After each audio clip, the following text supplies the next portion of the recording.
sure who I am. I'm Jenny Askins. I'm your Leadership Alumni Director.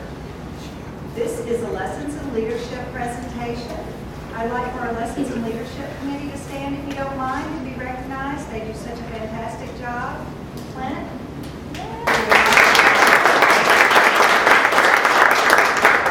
It's not optional. It's a whole committee. Then thank you again all for being here. I also want to recognize our board members that are here. Rich McAdams.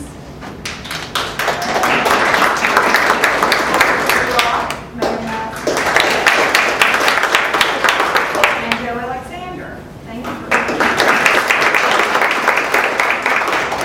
And from here, I'm going to turn this over and have our guest speaker be introduced.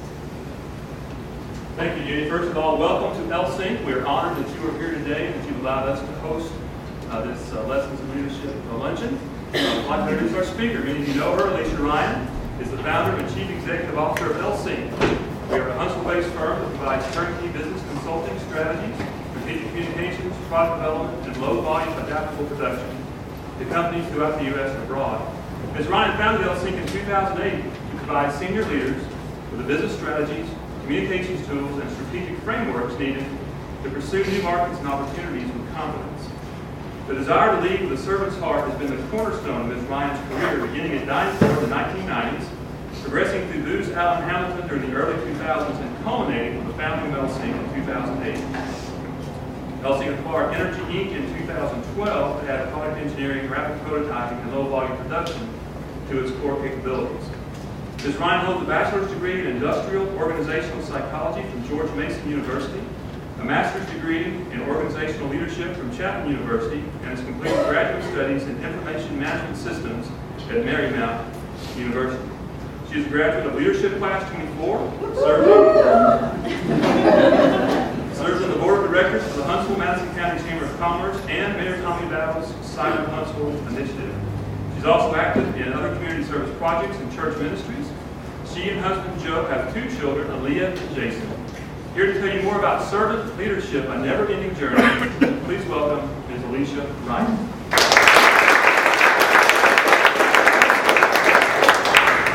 So first off, I have to tell you that Joe's a much better speaker than I am. So thank you, Joe, very much. I wanted to talk about servant leadership. They asked me to talk about it, and although I don't really enjoy giving speeches, I have to admit that this one is one that's really dear to my heart. It's something that I've really spent my entire life, or at least my career, trying to figure out how to help leaders embed or become more of a servant leader as they move in their business environments. We tend to think about servant leadership a lot in the community and don't really think about applying it in business. So today what I wanted to do was kind of focus on my journey and help you walk through and how we might do that in business. And I'd like to start with the fact that it is a never-ending journey. It's not something that you are ever really successful at. It is a never-ending journey. I believe that for myself, and I'm sure many of you, strive to be on and struggle to stay on. Good. So today I'm going to talk a little bit about servant leadership. I want to talk about some of the pitfalls and benefits of applying it in the business environment. And then I briefly want to describe some of the ways that we've done it within LSync. So Joe gave you a little bit of background on me, but I want to kind of frame it because I think it might help you understand how I got here. We all have mentors in our life.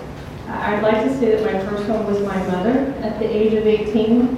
I wasn't very happy with her being my mentor at the age of 18. I have always had a heart for wanting to serve and be a counselor. I had dreams of being a counselor. My mother did not. She was very adamant that I was not going to go to school for counseling. So we compromised. And I went to school for industrial organizational psychology. She had her beliefs that I was going to be very successful in business. Obviously, I hope to see, but knock on wood, that she's been at least a little rough in that environment. At the age of 18, I didn't know that though. So I compromised and went into industrial organizational psychology of the business world. And as I did that, I learned a lot about how psychology is applied in a business environment.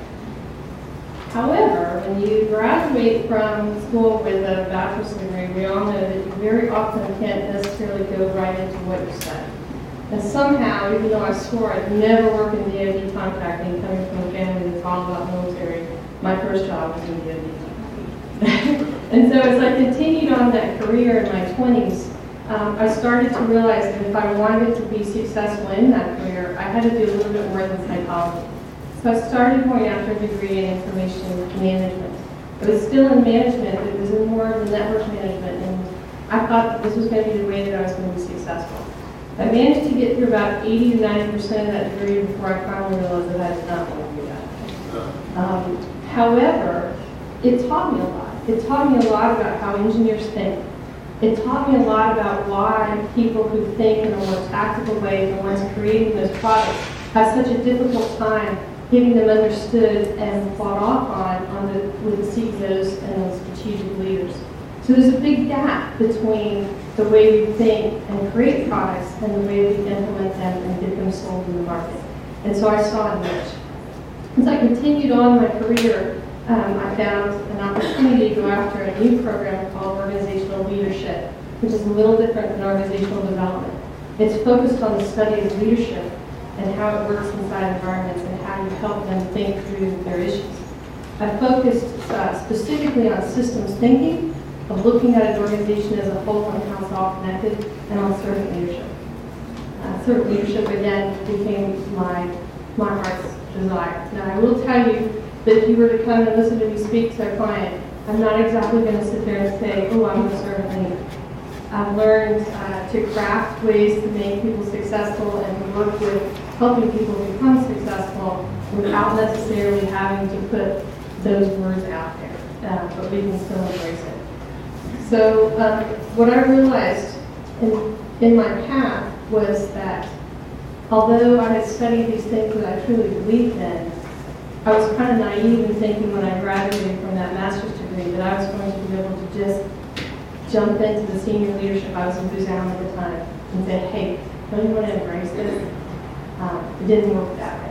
What I realized is that senior leaders at the very top of the organization have the same issues that I've had. They have insecurities. They have relationship issues. And they really want to be successful as a leader, but don't always know how to balance being successful as a leader and making money and having it all work out. And so I then took on the passion and started building and Buzan, the Strategic Business Intelligence Group, which supported the CEO and the president and the senior vice presidents in helping them identify new markets with an understanding of how they could be thought leaders. So what is servant leadership?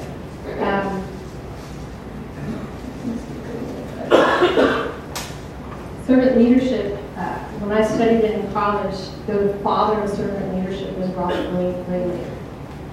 Now, the reason why I liked him is kind of interesting. When I studied him in depth, I found out that his belief was if we were going to make a change in the world, we were going to have to make the change with large businesses. That somewhere along the line, the governments, didn't necessarily cross lines, but big businesses did. They became global. So if we wanted to make a difference in the world, we had to start with the leadership of the large companies. So he dedicated his life to stay in a large company. He spent 40 years as Director of Management Development in AT&T. And after that, when he retired, he set out and created the Center for Servant Leadership. It's still a very successful center. They today are still working with companies and organizations across the world to help them understand the principles of servant leadership. I strongly recommend, if you don't know anything about him, to look him up. He's got many books and many essays and has worked with companies to help them figure out how to embrace some of this individual growth. So Greenleaf believes that servant leadership was a focus on the growth and the well-being of the environment, the people that you were responsible for or had connection to. It was something where I like to take it and focus it on a couple of things on the bottom and the bullets down here. I believe it's a shift from a focus of self and onto others. I believe it's a collaboration and a support to all your stakeholders, and you're going to find out what I consider stakeholders in a little bit. I think that it's something about pursuing a higher good and a higher purpose. Now, understand that when I say that, I mean pursuing a higher good, a higher purpose for those that you lead, not just yourself. I mean, that's kind of the difference when we add a servant and leader part to it. It's creating a culture of caring.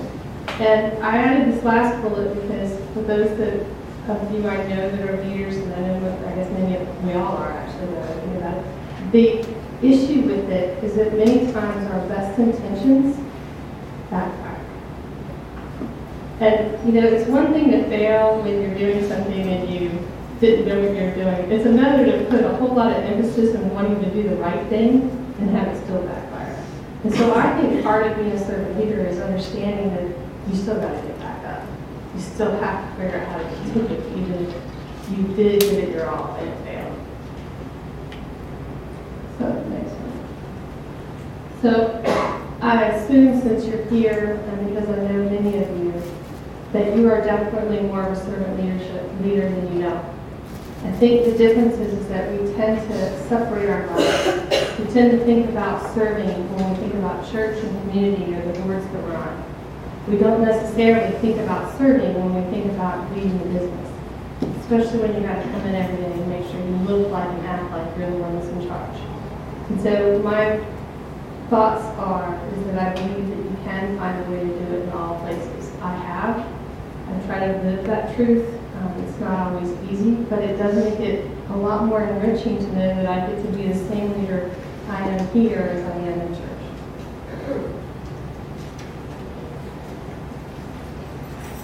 So I actually believe that I've spent more time over the years talking to people about what servant leadership isn't versus actually talking about what it is. There are a lot of misconceptions about what servant leadership is.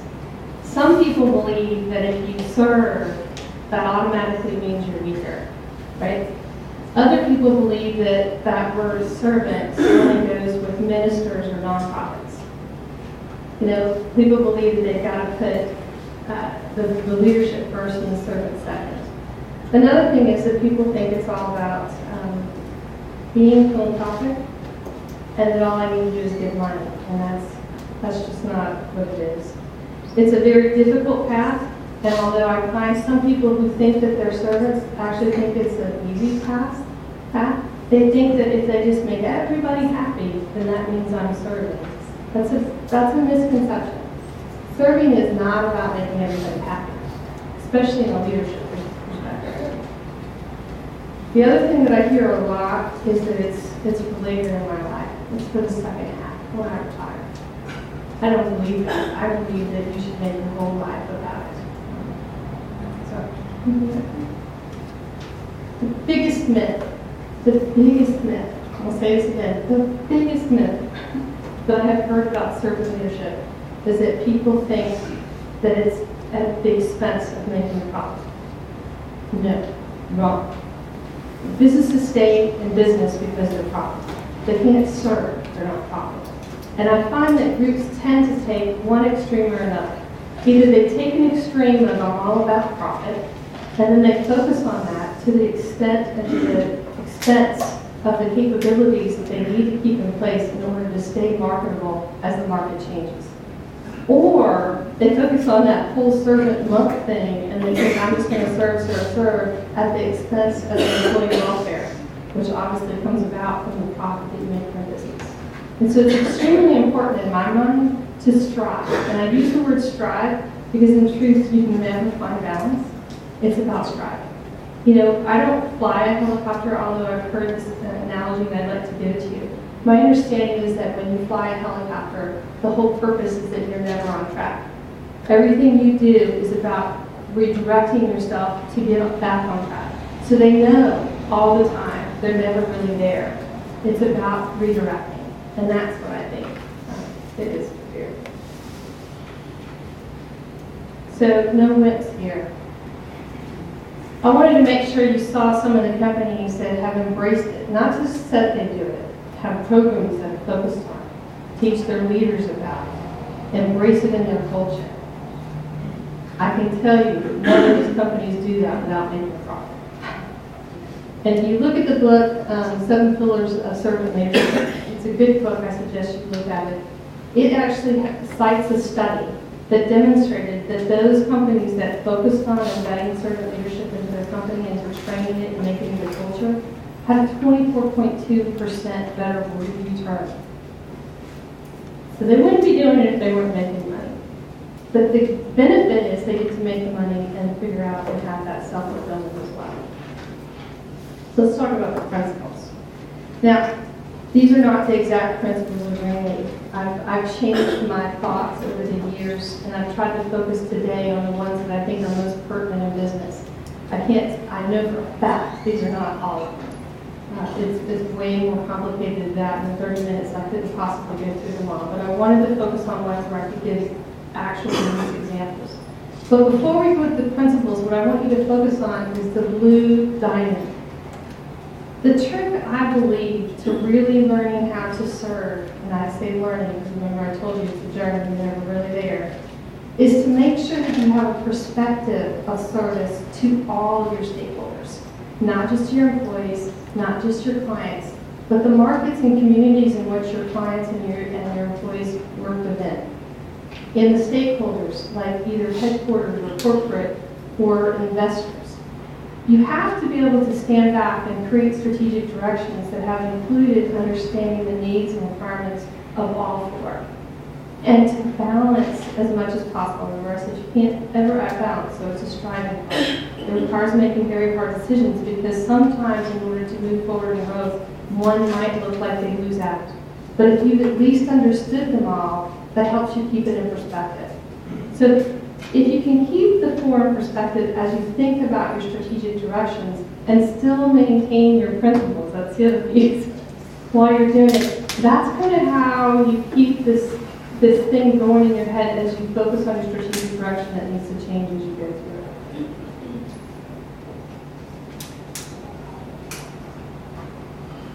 So let's talk about the first one, awareness. You know, being aware of four different groups at the same time can feel a little schizophrenic, right? It's not an easy thing to do. It takes a lot of work, and it takes a lot of awareness and paying attention. I'd like to tell you a story to really illustrate this. When I was in Booz Allen, one of the senior partners there, actually one of the most top, she was voted one of the top 10 most proud women in DC, wanted to enter a new market for Booz Allen at that time, the federal consulting piece. They wanted to enter the healthcare market. She had my group, at that time I was running the Strategic Business Intelligence Group within Booz Allen. We did it for Booz Allen leaders, not for their clients. Wanted to help me, wanted us to come up with what would we or could we do that would make us profitable and a thought leader at the same time in healthcare. We took a year. I say this literally, we took a year. We hired doctors. We studied healthcare from 100 years back all the way to now, when this was about 10 years, 12 years ago. When we did that, we started to see it as a system and understood some of the issues that were happening in healthcare. And we understood issues that we believed were going to impact those healthcare policymakers, which I might add, we picked up a lot that we're dealing with today. Nursing shortages. What's going to happen when we don't have enough money to support Medicare and Medicaid and the doctors don't want to take people that are on them anymore. We started identifying a lot of the issues that are actually coming into play today. To do that, we helped her set up an understanding of that market in a way that was serving those that she wanted to support. Now, we took a lot of time and money to do that. She claimed, and had claimed, that she built within a couple of years $100 million market for Booz Allen based on the intelligence that we provided. So it is a profitable thing. And it wasn't just about the market because we started the first 6 months on the market itself and the last 6 months on understanding Booz Allen at that time, its capabilities, what would it need to do to change to match that market, how would we even think about it, and how would she need to know and present herself when she was speaking. So listening. Okay, I try to teach people about listening. I won't claim to be an expert at it. It's one of those things you realize every day you go home and go, oh God, I can't believe I didn't hear that. Yeah. Yeah.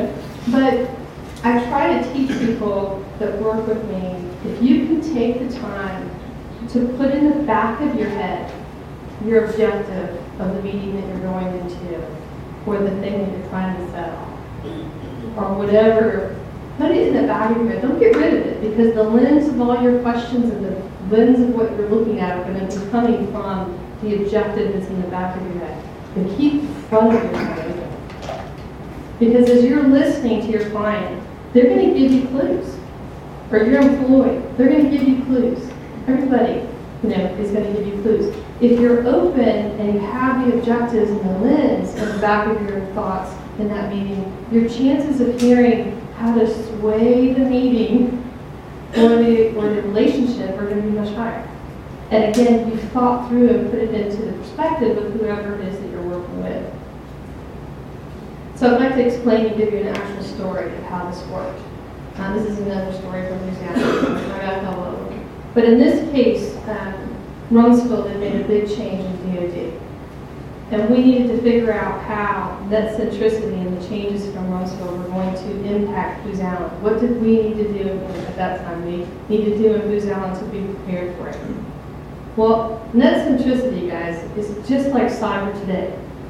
Everybody has a different word for it. Different meaning. It means something different to every single person that talks to you. And so we quickly realized that there was no way to figure out how to define. You can't define it. It's a little hard to figure out what to do to solve it or be prepared for it if you can't define it. So we did what we thought was the smartest thing to do. We went and took 12 admirals, retired admirals and generals in Booz Allen, pulled them into a room, talked to them together, figured out very quickly they all disagreed, took them out separately, interviewed them separately, and really picked their brains about what they knew and they didn't know about their environment and what this might or would do to their environment and what would they need to do to change it. And then my team took all of that information, came back and created a story. And I mean it, a story. Here's what it would do, here's what we would need to do, here's how we would work with it. We then went back and had a group meeting with all those retired admirals and generals and told the story. Every one of them heard their voice somewhere in the story and bought in. As a matter of fact, they all said at the end, oh my goodness, you just taught me more than I knew in 40 years of service. I said, no, I didn't. I just told it to you from the Air Force, the Navy, the Marines, and the Army's perspective altogether. I got rid of all the words that that hit the buttons and we focused on what it is we need to do. At Booz Allen, we were then able to, within months, put together training that helps change everything from our proposals to all deliverables on how to react and be prepared for that situation.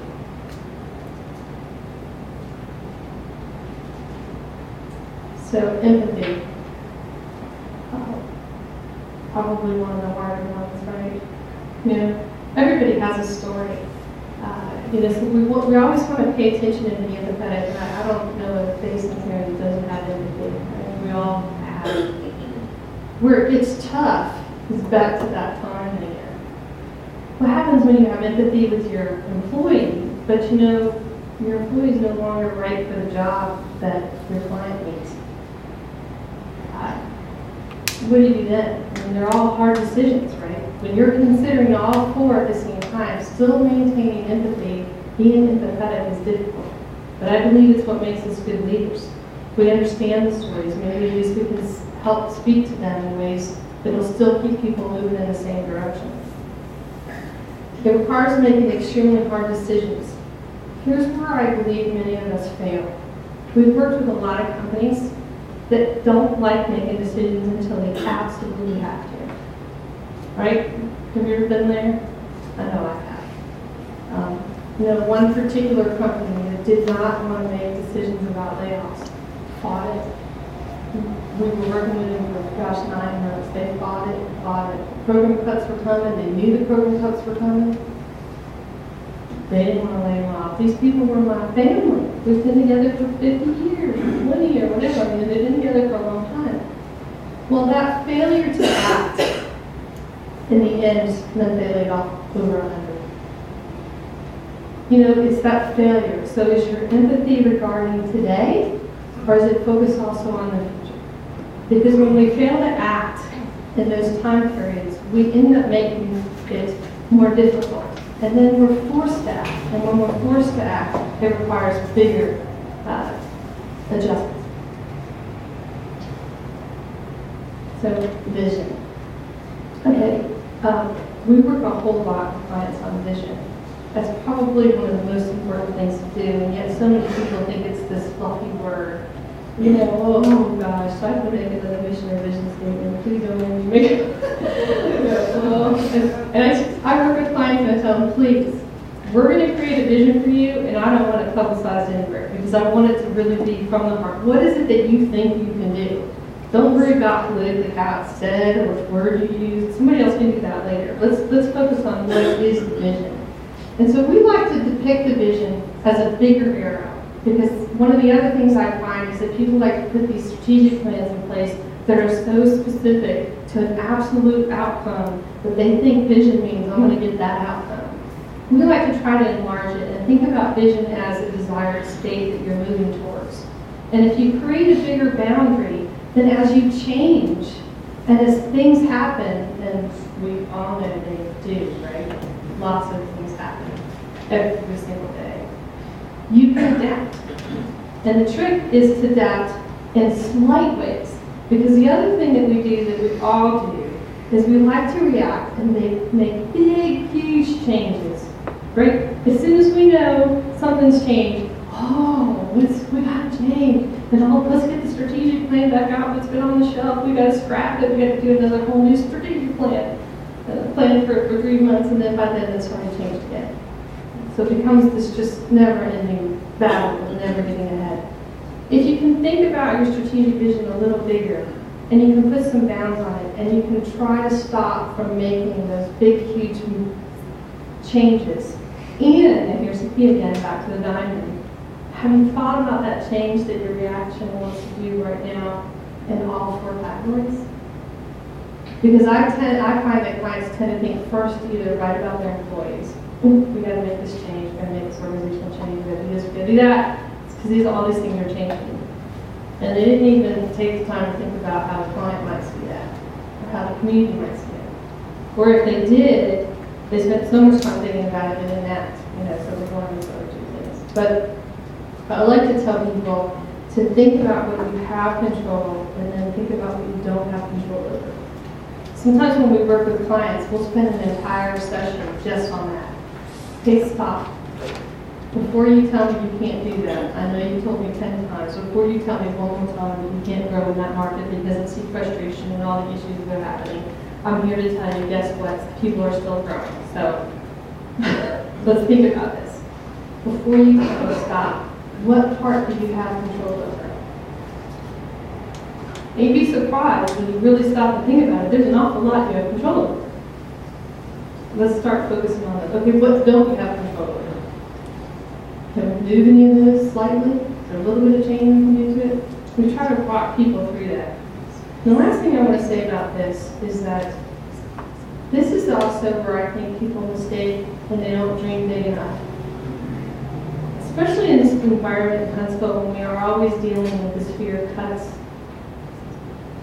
I see so many people think small and dream small. I don't know. It's those big dreamers. I was studying in one of the books that we read that Apple, the way that Steve Jobs did it, is that when he went through the situation and he realized that he was not able to meet what needed to happen in the market, he actually pulled it enough to keep all of his main pieces, but lean enough to be sustainable. And then they said, well, what did you do? What plan did you put in place? And he said, nothing. I waited. Because one thing I know is that opportunities come in the gap. So if I'm prepared and I wait and I listen and I'm open and I'm aware, I'm going to find that opportunity. Obviously, you did. But I think that's part of it, is really making sure that you're not reacting when you're thinking through it. You're dreaming through it. So stewardship. I told you earlier that I really believe in mentors, even when they tell me things I don't want to hear. And then trust me, I purposely pick the mentors that will. I don't pick ones that do the rah, rah, rah. I pick the ones that come in and slap me around and tell me to do it differently. When I was in Booz Allen early in my careers, in my early 30s, I had a very senior mentor. She was phenomenal. And she taught me something that I am forever grateful for. She said, what do you want to do when you retire? Now, imagine being in your 30s and somebody asking you what you want to do when you retire. I'm closer to 50 now, so it's a little different. But when you're in your 30s, what do you want to do when you retire? I don't know, I just had 2 kids. I'm worried about their college more than I'm worried about how I'm going to balance life. No, seriously, Alicia, take some time. Tell me, what do you want to do when you retire? And what she explained to me was, if you focus on what you want to do when you retire right now, then you're going to build your entire career to helping you think through and be prepared for what you want to do. And the example she gave me was that she had a real heart for leading large nonprofits, specifically around women and children. So she was dabbling on it on the side as much as she could. But one of the things that she realized about nonprofits is that most of the time, nonprofits don't have the luxury or the ability to think like a big business. They haven't had the training. They function and struggle a great deal. And so her idea was, I'm going to spend this time figuring out how to run a big business. So when it's time, I can take my money and create a big nonprofit and run it. And she does that today. So she did that. Well, then the second piece of that was, what markets do I focus on right now that will give me the insights that I need to focus on the nonprofits I want to run? So I think it's about making your whole life about what you want to give, not waiting to give at the end.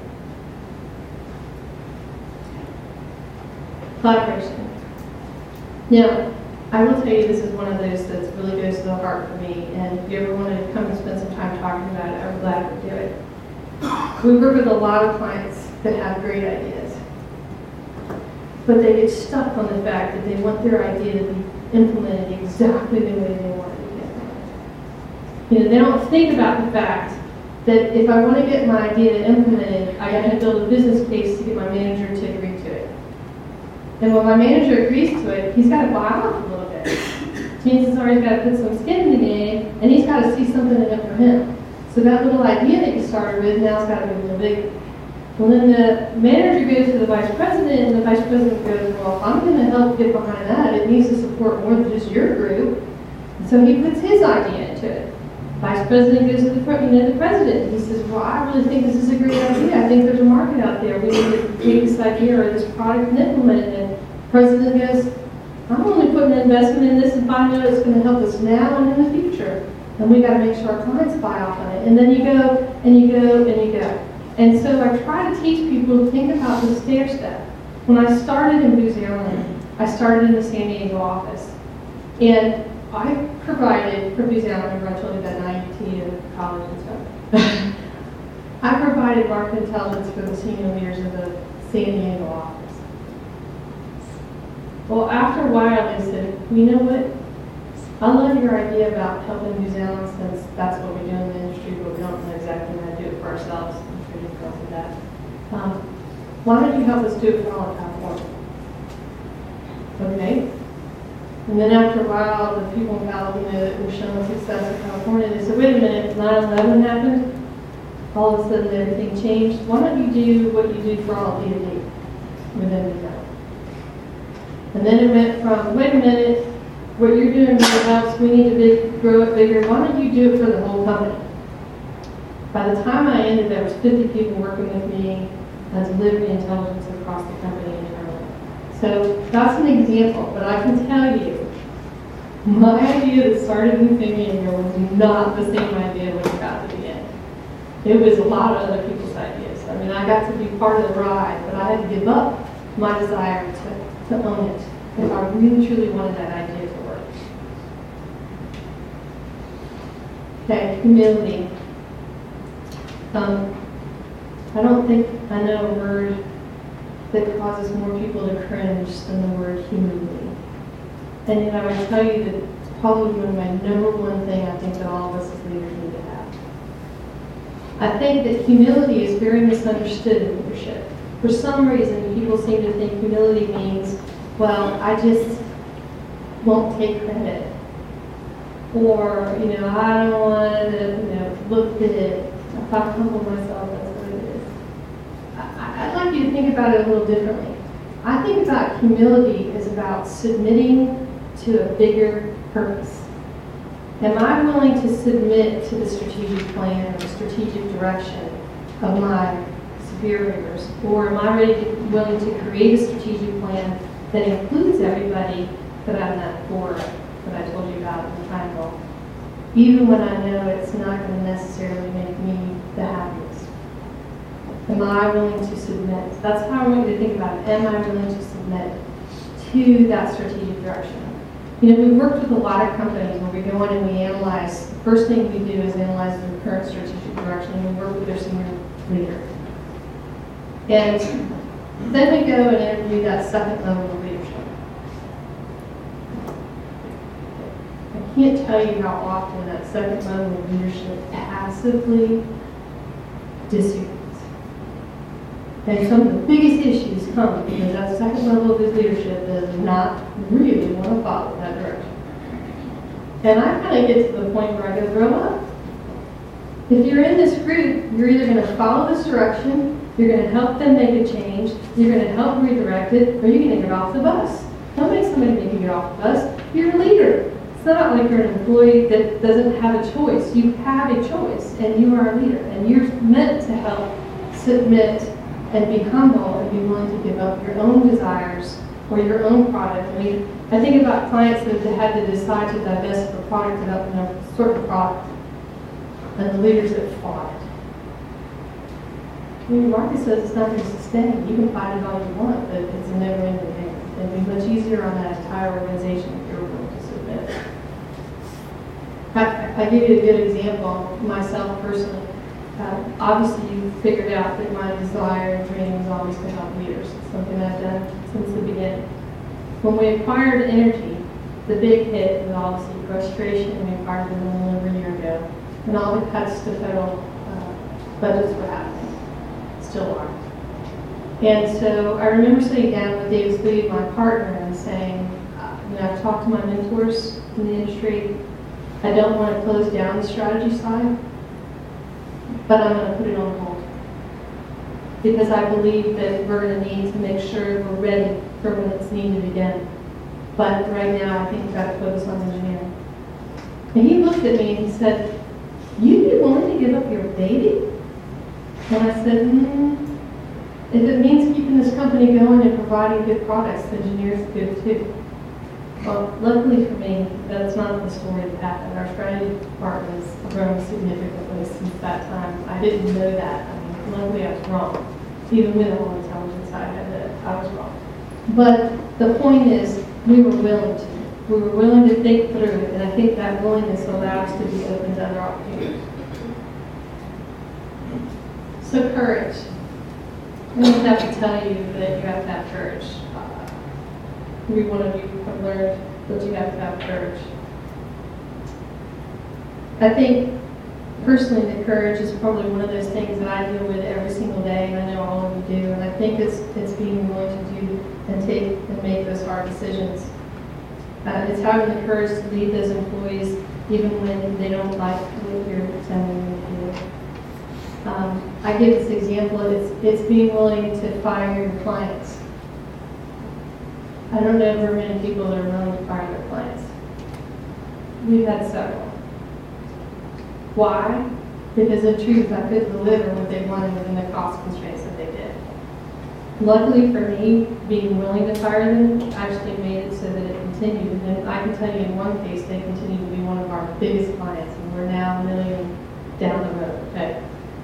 But that first one, I had to say, can't do it. So I think it takes that, and I will tell you, I take it most of the time, so I really do. Okay, so wrapping it all up with those principles, There's a kind of underlying piece that I think many of us, because we are analytical, whether we're scientific, engineering, or business analysts, our fear of failure is probably the biggest thing I've noticed for me. And it's not just fear of failure at work. It's fear of failure of motherhood, wife, community. I mean, it goes across the gamut. So it's not like I compartmentalize that one. Fear of failure. I think I spend more time being worried about the fear of failure than the actual failure. But I do know that the things that I failed to act have ended up being the cornerstones on how we make things and change things. And then I get to get up here and tell stories about it. So I do think it's learning to grow from our past mistakes. I think it's a constant self-evaluation. And it is possible, and it is something that you have to do in business. I think it's also about deepening your passion and not giving up. So why embrace it? I talked about a lot of serious things today. But remember those companies? I think the biggest reason to embrace it personally is the fulfillment. The second is that obviously you are going to be prosperous and be able to impact everybody involved. But I think that servant leadership is something that when you do embrace it, not just makes you better, it makes everybody better. And I can tell you that it's a journey, as I said in the beginning. It's not something that I've done well all the time. I've learned more from the times that I didn't do it well than the times that I did. But I do think that it's something that we embrace allows for prosperity and opportunity because you have the awareness, you're listening, you're thinking through it, and you're setting yourself up to position for growth. Not just as your leader, as yourself, but as your group leader, as your client leader, as your community leader. So, I'm one of these people that kind of needs this how-to-do list thing. I don't know. If I don't, I forget what I'm supposed to do, or I get sidetracked on the shiny logic that I'm working on. So what we did in LSync was we actually created a model called strategy assurance. I didn't want to spend today speaking about it. I mean, there's a lot to it. It's got 60 elements that analyze an organization from its products to its leaders to business processes and everything. But to just give you an idea of it, it's a process by which you start with, as I said earlier, that leader's direction. Where are they trying to go? Where have they said they're trying to go? We find that leaders usually bring us into the process when something changed, right upon the right, the need for change. Something drastic changed in their life, and all of a sudden they don't know how to lead in the direction that they thought they were going. So the first thing we do in our evaluation and strategy assurance is to analyze that market or that environment, depending on whether it's government or commercial or public. So really analyze it from a budget perspective, international, financial, all aspects. It's a pretty in-depth analysis of that environment. And to come up with, because we were listening and we were aware, those opportunities for growth. When you get those opportunities for growth, you don't stop there. A lot of people like to just say, woo, we're ready, let's go. No. Now you've got to take those opportunities for growth and do a pretty in-depth analysis. And I say in-depth, it could be within a month. We're not saying that this is something you need to do over years, but it is something that you take a systematic view of doing. And you look at those opportunities of growth through the lens, remember the background, of your organization. From its organization pieces of how they handle, from the products they're trying to put into the market, do they need to change to match those opportunity paths? Does the business development processes need to change to match those products that they're trying to get into the market or sustain in the market? Does the organizational structure that surrounds that business development need to change? And most importantly, are the leaders bought in? How are their particular comfortable strategy styles aligned to what needs to happen in that market? I'll give you an example. Companies today that have been used to these large programs are now all of a sudden having to learn how to be very agile. Some of us that have come from command and control backgrounds, my father was in the military, I was brought up as a soldier, I'm very, very familiar with it, don't always know how to succeed in an agile environment. We're used to command and control, and now all of a sudden we got to handle 10 programs with matrix employees and products that we don't even understand and can barely spell, and how do we make that all happen? And Those leaders that are good in command and control are really aligned to certain types of products. Those leaders that are more agile are aligned to others. And unfortunately, for some reason, we seem to think that we can go one or the other. What we try to do is help align those that are better over here to this part and those that are better over here.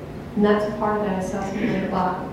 So once we've come up with the strategic direction of those particular things that could be sold in the market or changed so that those, through the organizational changes, we then bring together the leaders in what we call leadership. And it's a process in which we actually identify whether those leaders buy into this approach or not, and whether we're going to have any issues with that buy-in, or if something needs to change because they just simply can't buy in. And from there, we set the direction. The trick is that direction is going to change again, remember? It's a cycle. So instead of making it set in stone, we try to set up a process where those clients now know, okay, what do I do? Uh-oh, something changed. Lost the program. Well, I don't want to necessarily just tank all the people we just put in place. Let's think of another way to sell that product. And then it goes through the cycle again. So in summary, servant leadership is a journey, as I said. I hope that you strive to be on it. I bet that you are more servant leader than you know. I think sometimes we don't take the time to really think about who we are and what we do and apply it across all. I think it's something that can be embraced at work, and when it is embraced at work, I think it's something that makes you very prosperous and allows you to give more to others. Any questions? Yes. First off, thank you for your comments today. It really spoke to me personally, and so I wanted to publicly say thank you. But so I'm curious if you could share, what do you want to do in retirement? Okay, so some people in here actually know that. I have a dream of taking LSIG to create a center for leadership here in Huntsville. Not actually in conjunction. I mean, the leadership principle is phenomenal. I'm thinking of some place where people who have retired that really still want to give a difference can work on big issues and have a think tank. If you ever get a chance to come back and look at LSIG upstairs, you'll see that we're created like a little think tank. There's a lot of pink areas. It's been renovated. It's beautiful.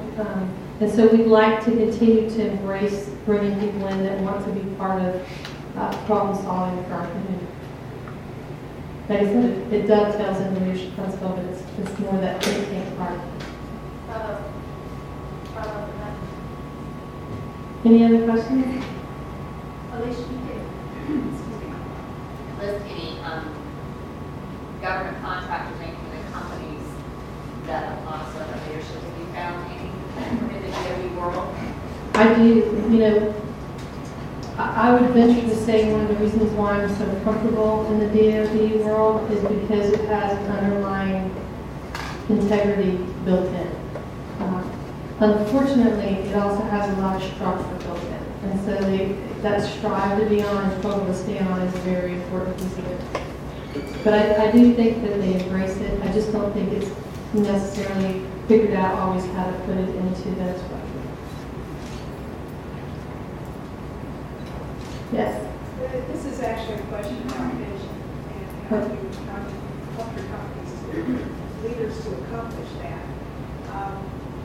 Some of us look at vision and we say, okay, here's what we need to do. And we don't know how we're going to get there, but we know that's what we need to do. Others recognize that this might be the right thing to do, but they have no idea how to get there at that point in time. So they dismiss the idea or the concept of what they want to do because they can't see the full path. How do you work with leaders who are in that second world? That's a very good question. Sometimes we have a vision way before it's even time to do it. You know, I can remember actually being in my 20s and I wrote it on this piece of paper. I want to help leaders grow themselves and their businesses. It was years before that thing went. But I think that when you know they have a vision, that part of the process where you actually go get that data for them, which, believe it or not, we find that 90% of the time is in their head, but they don't know how to structure that data to help them figure out how to get to the vision. It's helping them see that there are paths and then creating those dots for them. But it's probably the majority of what we do. Any other questions? Everybody's so quiet. I'm not used to people in fire around me. Yes. So Alicia, one of the things that comes up, I think, in servant leadership is when you put together humility and compassion and vision, all this kind of thing, is trying to get them to convince people to let go of the outcome. To let go of the... Let go of the outcome. Because often leaders get very caught up on what the outcome of their initiative might be. And actually, if you let go of that, you can achieve the vision. I completely agree with you. Because I can tell you for a fact, in my own life, no intention of ever starting a company. None. And I was very blessed to have Julian as my mentor. And he sat me down when I had no intention to ever go bigger than that and said, "You want to give those people a career path, you're going to have to go bigger than them." Hit me right where it hurt, I find that you have to let it go and then allow opportunities to come into play. It's almost like putting the wish out there and all of a sudden things just start coming together that make it happen. If you're open to it. If you're aware, right, listening. Any other questions? Yes? Who else other than Robert Greenlee has influenced you in your work? Every one of my mentors. She knows this, but I'm a very, very, very big fan of mentors. And I have at least 4 or 5 at one time. Because it's some place where I can go and actually talk and think and put it all down and not care, and they're going to give me honest advice. So picking the right mentors. And I already tell you something. One of my mentors when I started in San Diego was my boss. He's the one that introduced me to Julian. When I moved here to Huntsville, I didn't know anybody. They knew each other. So think about that. The life is very connected. There wasn't somebody in Huntsville that asked Julian to be my mentor. He was one of the senior partners in San Diego. What do you think you should look for in a mentor? It's a very good question. The first thing you need to look for is somebody that's been there and done it. And somebody that you respect and care about, and somebody that you feel that you can be open with. But it definitely needs to be somebody that's going to be honest. You have to be willing to say what's on your mind. For some reason, people like to go to mentors and think they're supposed to have this, here's all the things I did right in the last month, what do you think I should do now? It's usually, here's all the things I did wrong. I've done these where I had to lay off somebody, and after an acquisition, this has definitely been my hardest year of my career. I've done with it, making these hard decisions about who to keep and who not to keep, and how to move forward and how to change. And one of my mentors actually came in and said, "Have you ever laid off a senior level person before?" And I said, "No." And he said, "All right, let's role play it." And then you role play it. Where else are you going to get that? Yes? It's interesting that a lot of the attributes of being a servant leader applies to you